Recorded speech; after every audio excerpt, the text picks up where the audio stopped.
Irmãos, nós na semana passada falamos sobre esse tema, fé e esperança, e Romanos 15, 13, nos fala que o Deus da esperança, né, é um clamor, né? E o Deus da esperança vos encha de todo gozo e paz no vosso crer, para que sejais ricos de esperança no poder do Espírito Santo. Então nós falamos um pouquinho sobre esse tema e quero continuar. A importância, né, de entendermos e de crermos nisso, que Deus, chamado aqui como Deus da esperança, Ele nos faz ricos de esperança. A esperança que nós temos não é uma esperança mais ou menos, não é uma fézinha, mas deve ser uma esperança na qual nós podemos dizer: eu sou rico de esperança. Algumas coisas que nós falamos, vou repetir aqui rapidamente. Falamos que a origem dessa esperança é de Deus, texto lá de 1 Pedro, que diz: bendito Deus e Pai de nosso Senhor Jesus Cristo, que segundo a sua muita misericórdia, nos regenerou para uma viva esperança. Então a nossa esperança é uma esperança viva e vem de Deus, o Deus Pai de nosso Senhor Jesus Cristo, nos regenerou para uma viva esperança. E se há esperança viva, há com certeza a paz, a alegria, há motivo de viver. Às vezes a gente percebe a dificuldade que o mundo enfrenta e realmente deve ser muito difícil viver no mundo sem a real esperança, sem Deus. A esperança, ela é algo que faz a vida ter sentido. A esperança de Jesus, a esperança eterna, a esperança verdadeira. Porque que sentido tem a vida sem a esperança de Cristo? Talvez as pessoas acreditam que tem alguma força, algum poder aí, tudo bem, eles estão tentando basear nisso para não entrar em desespero, dizendo que depois da morte estão perdidos. Mas mesmo assim, é um convencimento vazio, é algo que nunca vai completar a mente dessas pessoas, nunca vai acalentar o coração. Mas por mais difícil que seja, irmãos, nós, conhecendo a palavra, a Bíblia, por mais que em alguns momentos nós possamos fraquejar na nossa fé,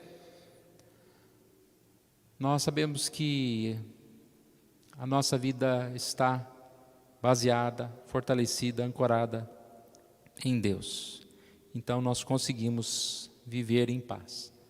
Diante das dificuldades, nós cremos que com a ajuda de Deus nós vamos vencê-las. Na alegria, na bonança, também nós continuamos firmes na nossa esperança de Cristo, em Cristo, sabendo que mesmo estando tudo bem, isso não é suficiente. Porque tem gente que sofre porque tem muito problema, e tem gente que sofre porque não tem problema.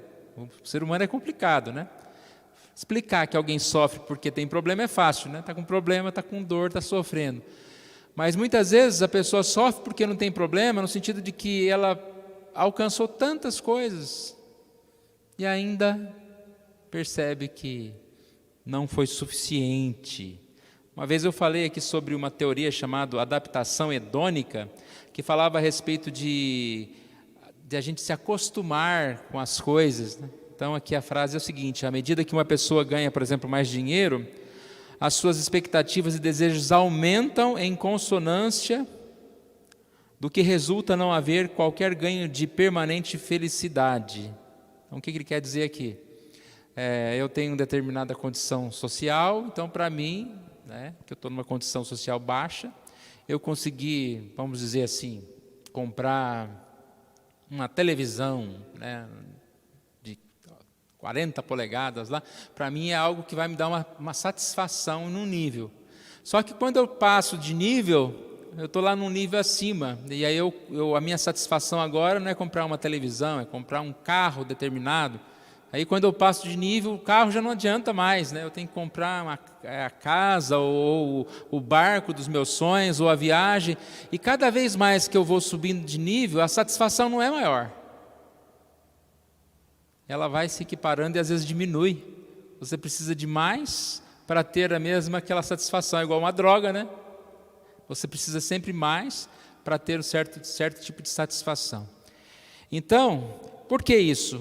Porque a esperança, seja qualquer que for outra, ela é vazia, ela nunca será completa. Então a nossa esperança é Jesus, é uma esperança sólida. E eu parei mais ou menos nesse lugar, e no momento em que a gente ia ler mais um texto, Hebreus 6, peço para os irmãos abrirem, Hebreus 6, 17 a 20. Pedi para a Ludiane fazer a leitura desse texto, Hebreus capítulo 6, 17 a 20.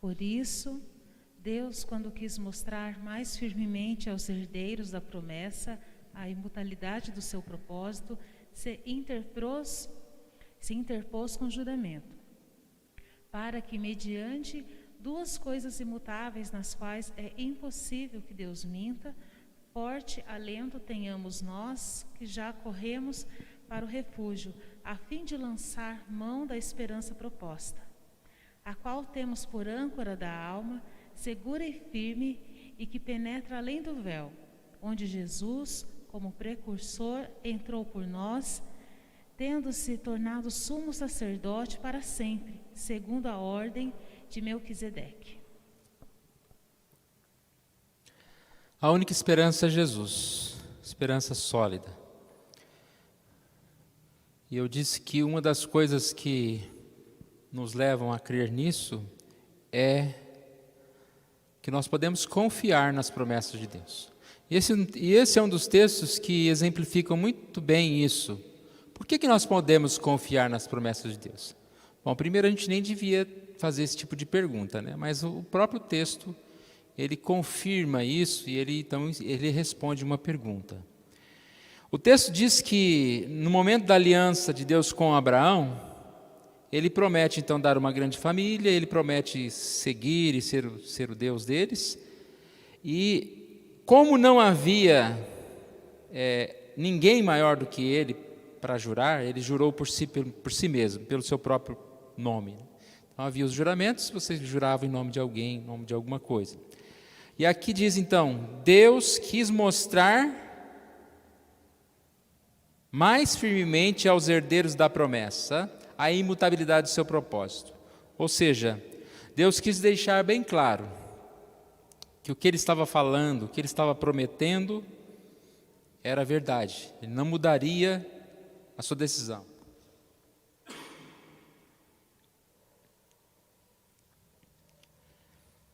Junto com a promessa, ele fez então o quê? Um juramento.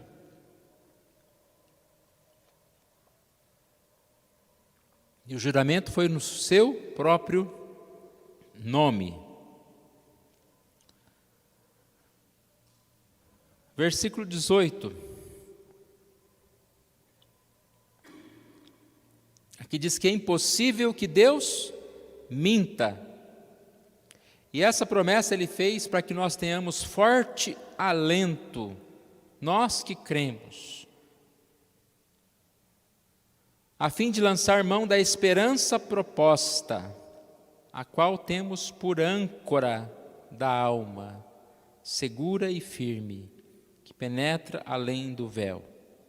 Aqui tem uma palavra um pouquinho antes, versículo 18, para que mediante duas coisas imutáveis, essas duas coisas aqui, não está claro quais são essas duas coisas. Os comentaristas falam que provavelmente essas duas coisas são a promessa e o juramento. Ele fez uma promessa a Abraão e juntamente com a promessa ele fez um juramento que iria cumprir a sua promessa. Então, segundo essas duas coisas, nós tenhamos esperança. Ou seja, onde está baseada a nossa esperança? Numa promessa de Deus, num juramento de Deus. Que coisa, né? Se a gente pode até começar a confiar no homem quando ele fala, né, eu juro, né, eu vou fazer isso. Imagina um juramento de Deus. E aí tem uma expressão, que eu já falei algumas vezes sobre ela, que é colocar junto a palavra esperança com o símbolo de uma âncora. A esperança sendo a âncora. Essa esperança que mantém segura e firme a nossa vida, assim como a âncora mantém seguro o barco. Assim como a âncora mantém seguro o barco. O versículo 19. A qual temos por âncora da alma, segura e firme, e que penetra além do véu. O que nós temos como âncora da alma? A esperança. Esperança que vem diante do quê? A promessa de Deus, que é impossível que Deus minta. Então essa promessa que ele fez com Abraão é a promessa que ele fez conosco, de nos dar vida, de nós sermos da sua família, de nós sermos a sua herança, de nós vivermos com o Senhor. Essa questão da âncora, não sei quantos lembram, na época que eu falei sobre a âncora, eu fiz aquela pesquisinha básica lá na Wikipédia e descobri que âncora foi, digamos assim, inventada por um lord chamado Karel Dovanek VII. Então, é lógico que todo mundo sabe o que é uma âncora, né? Ele tinha um barco à vela, e esse barco saía para lá e para cá, dependendo do vento, e ele teve a ideia de criar a âncora para que o barco ficasse preso no lugar. E essa âncora, então, foi assim inventada. É uma metáfora da própria vida. Se a nossa vida não tiver como âncora a fé, nós não vamos suportar as adversidades, os ventos, as tempestades. E na época eu disse que esse lord, ele morreu com o seu barco, porque ele foi num mar um pouco mais profundo, e a âncora dele só tinha 20 metros. E ele foi num lugar que a profundidade era maior. E aí o barco dele afundou e ele morreu. E aí eu fico pensando, né, como a gente pode também pensar em relação ao mundo, em relação às pessoas que colocam como âncora da vida tantas outras coisas que não são Jesus. Por um tempo até resolve. Mas vai chegar uma hora que você vai perceber que essa âncora não vai segurar, que essa âncora não vai sustentar o seu barquinho, né? Você vai afundar. Então, âncora só Jesus. É uma outra comparação que dá para a gente usar muito bem aqui, é a questão de uma árvore. Você vê uma árvore grande, né? E o que você vê? Você vê o que está para cima, né? Uma vez eu vi uma série de fotos que mostrava a árvore e as raízes também. Quantas dessas árvores, até mais do que para cima, tem para baixo de raízes espalhadas por tantos lados. E o que fortalece essa árvore? O que faz ela ficar de pé? São as raízes. É através das raízes que ela vai se alimentar, é através dessas raízes que ela vai ficar firme lá. Quando bate o vento, ela está firme. Sem raízes, a árvore dobra. E aí a gente pode pensar na fé, né? Na vida. Nós somos firmes quando nós temos essa firmeza na raiz. Então não é o que a gente cresce para cima, não é o que a gente fica aparentemente diante das pessoas, mas é como nós estamos com Deus. Aonde está o nosso alicerce, onde está a nossa vida, aonde nós estamos firmados. E isso é a nossa fé. A raiz do cristão é a sua fé, é a sua vida com Deus. Vamos ler um segundo texto? Gênesis capítulo 8, 21 e 22.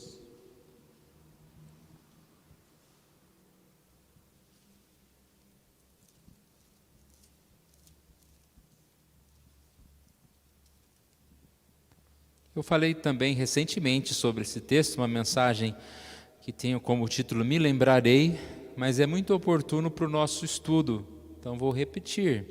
Gênesis 8, 21 e 22. E o Senhor aspirou o suave cheiro e disse consigo mesmo: não tornarei a amaldiçoar a terra por causa do homem, porque é mau o desígnio íntimo do homem desde a sua mocidade, nem tornarei a ferir todo vivente como fiz. Enquanto durar a terra, não deixará de haver sementeira e ceifa, frio e calor, verão e inverno, dia e noite. Então é o momento em que Noé levanta um altar e Deus sente feliz com aquele momento, o momento que o homem está adorando. E essa palavra aqui é uma palavra de total graça, irmãos. Porque quando ele diz, não tornarei a amaldiçoar a terra por causa do homem, não é porque ele fala, nossa, esse homem é tão bonitinho, esse homem é tão bonzinho, esse homem nunca mais vai pecar, aprenderam a lição com o dilúvio, agora vão ser umas belezinhas, né? Não. Ele diz, não tornarei a amaldiçoar a terra por causa do homem, porque é mau o desígnio íntimo do homem. Interessante, né? Palavra de graça. Eu vou te perdoar, eu não vou destruir o homem, eu não vou destruir a terra, porque eu tenho amor, eu resolvi resgatar, eu resolvi salvar. Então haverá um último dia, haverá o dia do juízo, onde que nós seremos levados para os céus, onde que as pessoas perdidas sem fé estarão sem Deus, mas a promessa aqui é que não vai haver mais um dilúvio, e a promessa de que haverá sementeira, ceifa, frio, calor, verão, inverno, dia e noite. Ou seja, qualquer teoria dessa que exista aí de fatalismo, né, vai acabar a comida do mundo, o mundo vai chover e vai matar todo mundo, qualquer teoria dessa é desfeita aqui, porque enquanto nós estivermos aqui vai ter comida, vai ter tudo, a vida é sustentada por Deus, né, dia a dia. E a parte que nós queremos também destacar é a parte do capítulo 9 agora, 12 a 15. Disse Deus: este é o sinal da minha aliança que faço entre mim e vós, e entre todos os seres viventes que estão convosco, para perpétuas gerações. Porei as nuvens, o meu arco será por sinal da aliança entre mim e a terra. Sucederá que quando eu trouxer nuvens sobre a terra e nelas aparecer o arco, então me lembrarei da minha aliança, firmada entre mim e vós, e todos os seres viventes de toda a carne. E as águas não mais se tornarão em dilúvio para destruir toda a carne. Então lá o 8:20, quando Noé oferece um altar, e Deus fala que não tornará a amaldiçoar a terra, repare que, mais uma vez, além de falar, Deus coloca um sinal para mostrar que a sua fala iria se cumprir. Deus precisa ser lembrado de alguma das suas palavras, Deus precisa ser lembrado de algum dos seus compromissos, nós que precisamos, né? Nós precisamos. Colocamos lá uma conta em cima da mesa para lembrar que tem que pagar, seja o que for, a gente precisa estar sempre colocando sinais para lembrar. Mas aqui o texto diz que o Senhor colocou um sinal, e quando ele vir esse sinal, ele se lembraria.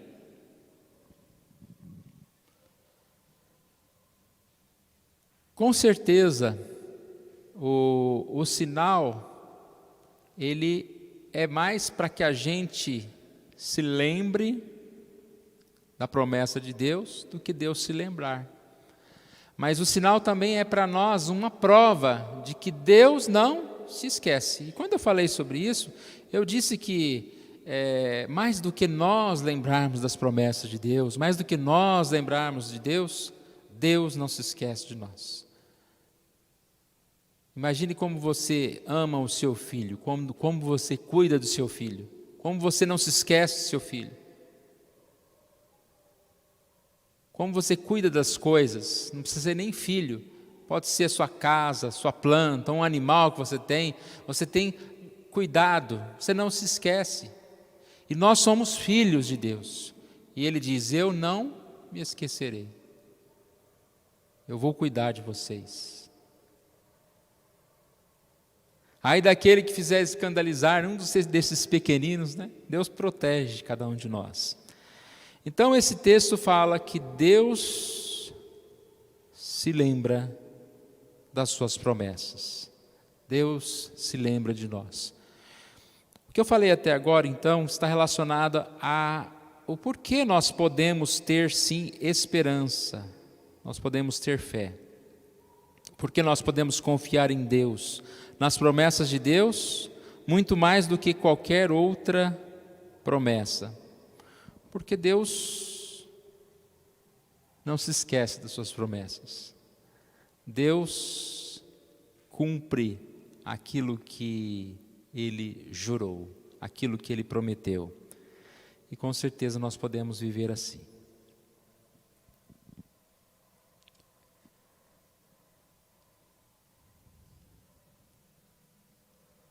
O poder da fé. Lucas 17,6 diz, se tiverdes fé como um grão de mostarda, direis a esta amoreira, arranca-te e transplanta-te no mar, e ela vos obedecerá.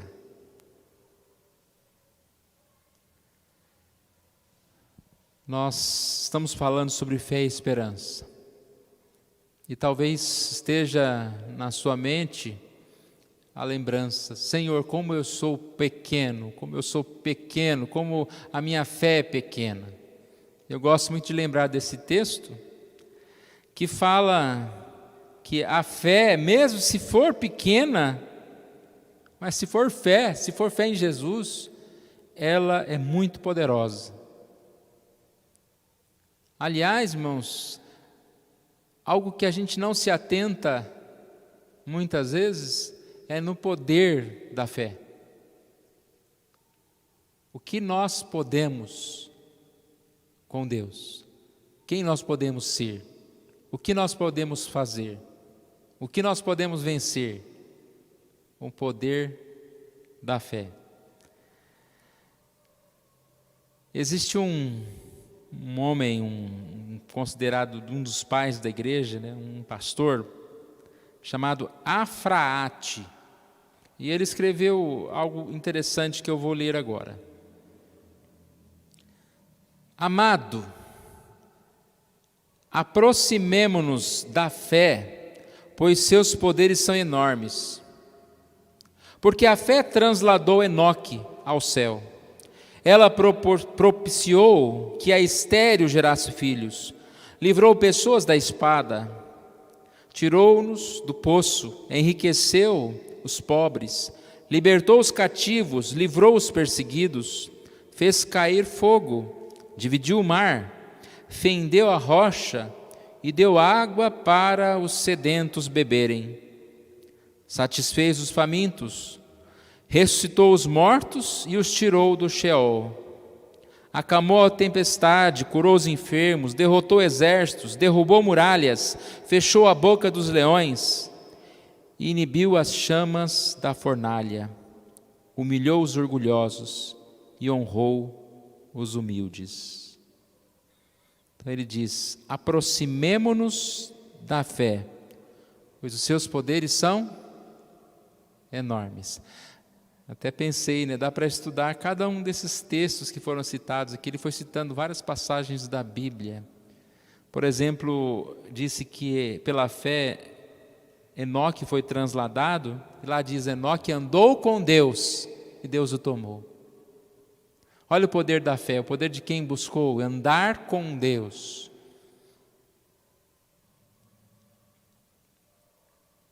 Fé e esperança são duas palavras que com certeza devem fazer parte não apenas do vocabulário, mas do nosso coração.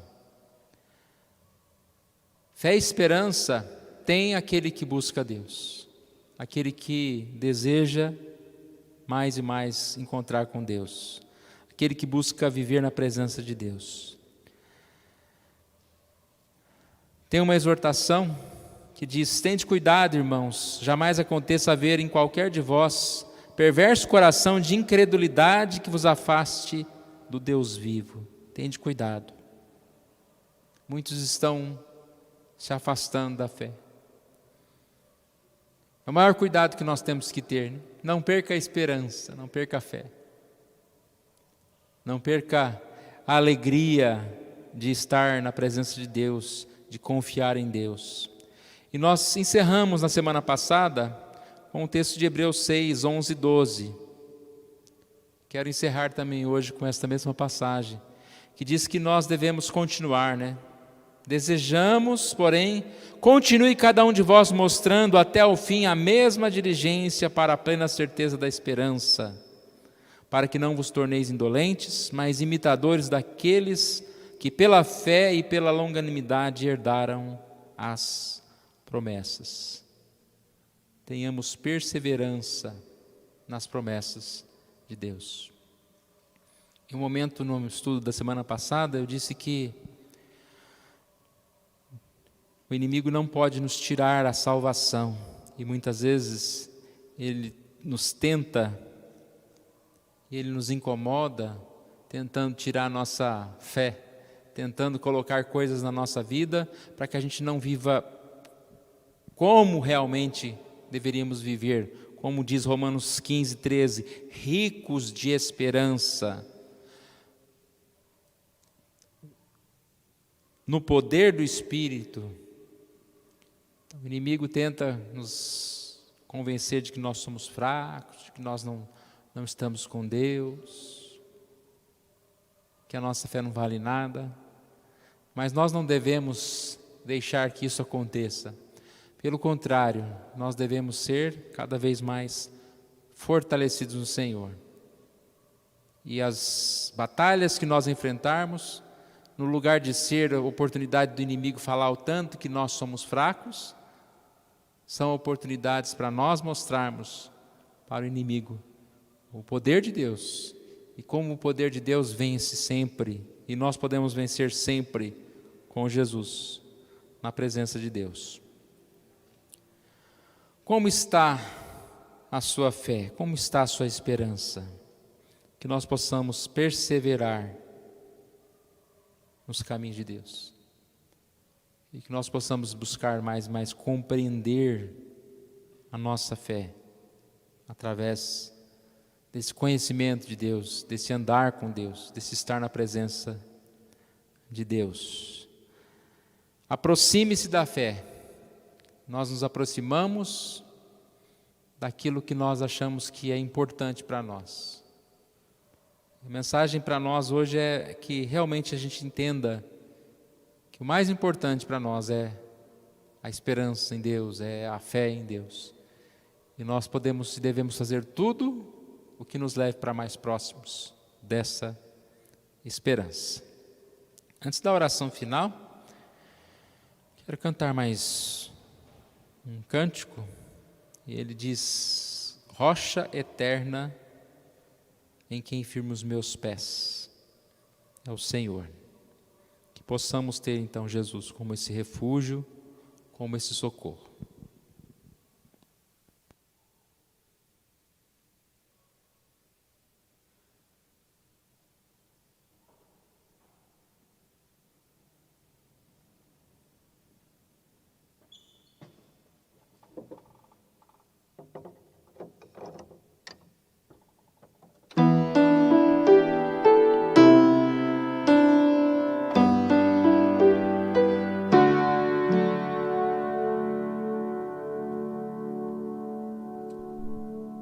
Rocha eterna em ti firmo os meus pés, não me abalarei, seguro estou,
abalarei, seguro estou.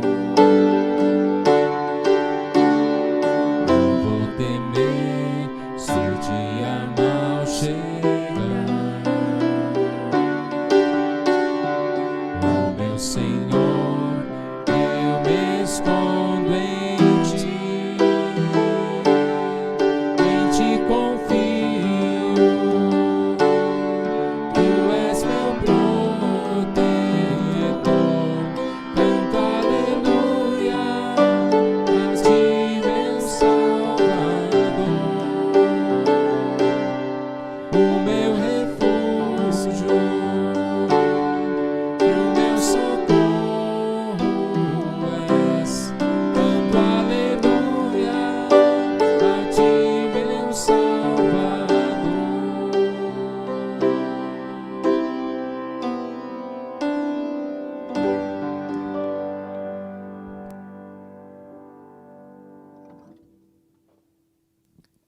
Amém. Vamos nos colocar em pé. Vamos orar. Deus abençoe. Pai querido, nós agradecemos a Ti, ó Pai, por esse momento de culto, pela Tua palavra, ó Deus. Obrigado, ó Pai, por tudo que ouvimos e que faça sentido, ó Pai, no nosso coração e nós possamos nos examinar, nós possamos ver, ó Deus, realmente como nós temos vivido e o que tem sido, ó Pai, aquilo que tem nos sustentado, aquilo que temos buscado diariamente, ó Deus. E obrigado, ó Pai, obrigado porque pelas Suas ricas misericórdias, ó Deus, nós podemos ser ricos de esperança. E que nós, assim, ó Pai, possamos viver dia a dia em paz, confiando no Senhor, andando nos caminhos do Senhor, ó Deus. Leva-nos para as nossas casas, nos abençoe e nos proteja. Nós oramos em nome de Jesus. Amém.